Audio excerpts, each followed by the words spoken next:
Hello and welcome to another video. Today we are looking at the Summoning Salamander. It has a 15-second no cooldown, has a power of 3, and has a range of 1. And essentially it causes a small cloud of poison near it, or technically around its whole body. And, if you hit someone directly with it, it'll prevent them from using their ninjutsu for a temporary amount of time, and then it will fight for a certain amount of time, staying in the battlefield, or it will die trying to do so. And yeah, it just basically spreads poison, and poison, damages them, and it lowers their, the healing that they receive. So they don't really recover as much health as they normally would if someone got hit by it.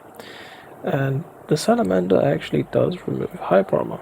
Obviously, sometimes there's some strange reactions where if someone gets hit by it, they won't get stunned by it initially when they have hyper armor, but eventually when they're moving around, then yeah, they will get stunned by it properly. And, it doesn't go through something like Needle Chizo. Needle Chizo is quite, famous for just kind of having a lot of iframes against a lot of things. But yeah, if it gets attacked, it kind of stops spewing poison, so that's something to be aware of. But, yeah. However, the Poisonous Salamander is unique in many ways, in that it actually gets rid of Susanoo armor. So if there's someone using Susanoo, can't even say it right, then you can actually go ahead and get rid of that. Not only that, but the salamander is in general really useful in combat battle. You'll see some gameplay in a few minutes, but it genuinely is a very strong summoning, because the amount of damage it does is the equivalent of hitting someone with a heavy every few seconds. Not necessarily,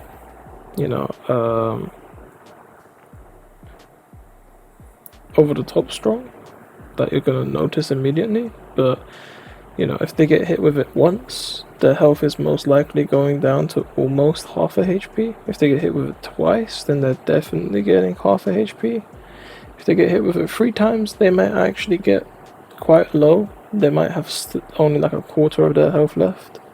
So, roughly around 4 hits with their poison will only then they will kind of start dying.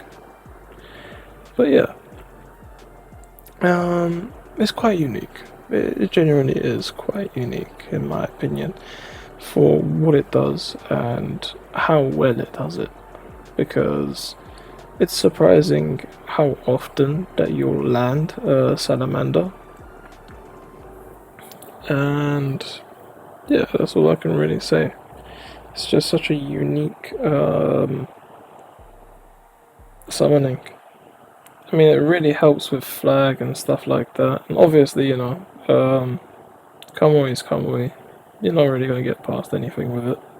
I mean, you're not really going to get a hit with it. So, it's only things that are physical. And the only physical thing that can completely avoid Salamander is things that have iframes and stuff like that. Or if you damage it, and then, again, as I said, any sort of ranged damage, any sort of normal damage will essentially render it kind of useless, But it's really good for when they kind of have to get out of that, because Kamui Bomb doesn't last forever, and a few other things don't last forever, and so because of that, you have a chance to go ahead and possibly land something with it. And I think it's important that people, kind of just remember for the fact that it's a poisonous landmine that spews poison and kind of just, how can I say, Because it's so strange to me, right? This ninjutsu is genuinely something that is, you know, very strong. It's just very underused, and it's only weak because its application isn't used correctly. I think that's the best way I can explain it. But you will see in the gameplay how I use it when it's in an actual match and how many people actually fall for it. But yeah, also the next ninjutsu that you see here that I'm using is lightning style shuriken net, and because it lasts a long time, so once you use it, you'll kind of have a long-lasting effect. Like with the ninjutsu, it stays there. Because of that, technically you can catch people in Kamui, and technically you can catch people in tree of flame formation, but that'll be for the next video. So, we won't talk about it here. I'll go into actual depth in the actual video for it. So before we move on to gameplay, Salamander can also, be spawned on top of ninja tools. So, if an enemy flag, for example, enemy base has ninja tools on it, like for example ceiling tags or whatever, then you can go ahead and place it down, destroy those paralyzing seals or fake ceiling tags or whatever it is, which is quite useful. And not only that, because it kind of restrains the enemy and kind of stuns them, technically it can count as a restraining ninjutsu, so any sort of outfit skill that boosts ninjutsu damage when it restrains an enemy, you could use that, and that could work out well. But yeah, other than that, that's literally it. That's all I can think of. It's good damage over time. It straight up, temporarily disables an enemy's ninjutsu if you hit them directly with it when summoning. It lowers their health recovery so they don't heal as much in comparison to if, they weren't hit by it. And it can destroy ninja tools. It can also work as a meat shield, so you place it down, someone's throwing kunais or something, it will block it, it will tank it, and then probably die because it doesn't have much health. But it does have just enough health to tank a few things before it does go off. Most of the summonings last roughly the same amount that the cooldown is. And yeah, just that's it. I don't have anything else left to say. So yeah, time to move on with the gameplay, and you'll see we have a few meta users. By meta users, I mean the meta weapons. Whether they were using good ninjutsus or bad ninjutsus, I have no clue, but you'll see in a second. But yeah, most of the gameplay that I get, I'm gonna be honest with you, is either, the enemy team being not as skilled as us, or it ends up being like an extremely close match where both sides are quite skilled or equally skilled, or it ends up being a match where it feels like we're unskilled and they are extremely skilled, or not even skilled, but just like maybe the ninjutsus they're using is just meta. Because there's meta ninjutsus and then there's meta weapons, and the difference between the two of them is the fact that one of them is preventable, right? The weapons are like an unnecessary add-on that just makes it way easier for ninjutsus and stuff to be hit, which it's a good thing if it can improve the fact that you can hit people, but it's not good if it kills someone immediately. And then if I have a weapon, that doesn't do that, it's kind of a bit cheesy and cheaty, If you can one-shot me with one hit, but I can't do the same, then, why are we putting levels to weapons? What it really should be is allowing new combo strings without an insane advantage, Like, I can understand if within your weapons combo string, you have a long stun.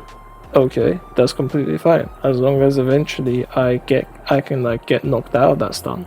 But if you can keep hitting me with a stun and do an infinite amount of damage, then it's just fucking unfair. That's just basic one-on-one game design. But obviously, this game wants to abuse the crap out of, money. All of this is money. That's the best way I can explain it. Otherwise, I feel like maybe they would have done something. But Bandai Namco's a greedy bitch. That's all I can say.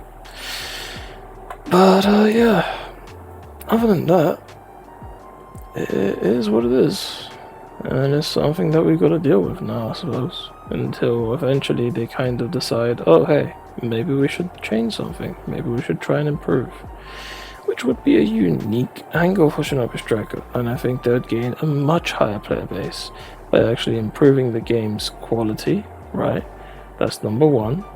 Number two is, going ahead and actually implementing the things players talked about. Not only that, but, kind of slow down on this scientific ninjutsu blah blah blah stuff, which are very difficult to exactly say is lore accurate, because there are many filler stuff that are still required in the game which haven't even appeared. By the way, it was fucking funny and insane as fuck that frog just completely fucking tanked his ultimate, came in out of nowhere to save my ass. But yeah, but you can see that I am quite lucky. I haven't even died yet. I'm pretty sure, I only died here, as far as I've seen so far.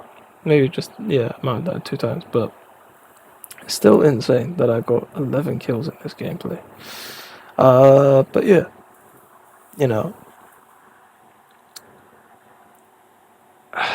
it's strange. It truly is strange, the times that we are living in, and this is probably the least of our worries in this game that's been out for 8 years. But I do feel like, if we're gonna be in a time where the most amount of bullshit is happening in our lives, we should be at least fighting for the very smallest bit of change, like for the sake of, our sanity. Like, if we can't demand an 8 to maybe 10-year-old game to just change a little bit and actually listen to the player base and be a good, dev team, and actually, I don't know how to say it, but like, if we can change like one little thing, like if we could change this game to be better, then I mean, that's good, right? That means as a community we can stop all this stuff that we hate in real life, right? But apparently not. We love to be crushed underneath the palms of everyone else's power. So, kind of strange. That's all I can really say. But yeah, that's the gameplay. 11 kills and 3 deaths, and we only lost because of our extra teammate.